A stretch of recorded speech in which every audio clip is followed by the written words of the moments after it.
First, the very good news that Miscavige has been served. Apparently it is official. He has been served, at least in one of the lawsuits. And if you've been following the lawsuit case, this is a milestone because just getting to this point has taken a long, long time and has been very, very expensive. It was insanely arduous. It was a big task just to say Miscavige has been served.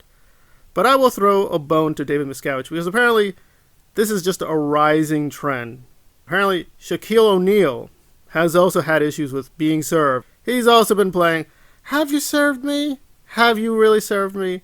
I don't know if you can say we've been officially served. So this is a kind of growing trend among very rich individuals that, well, we can't get the trial started because the party hasn't been served. So it's like, oh, was I served? Was I not served? And again, Miscavige is in his own category of really being abusive and trying to trick us. And his lawyer is doing all these backflips.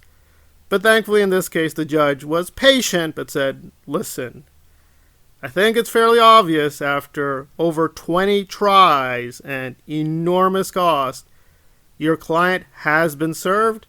He is served. Officially, he is served. We're moving on with the trial.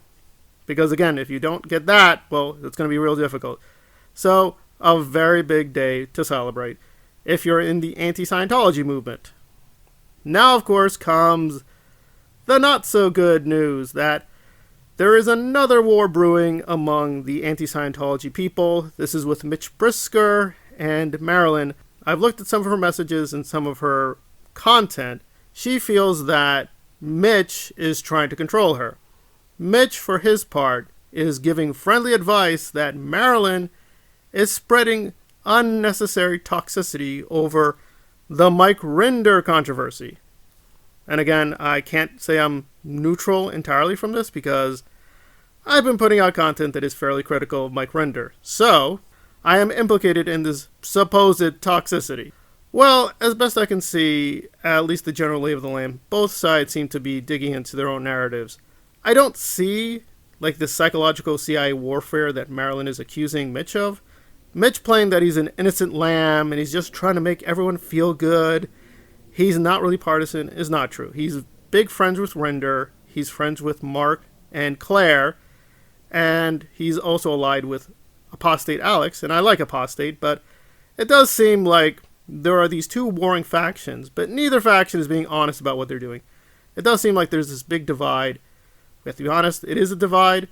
Some of it is principled, some of it is not. But I think both sides trying to claim the high ground that we're not being toxic. We're just wanting the truth.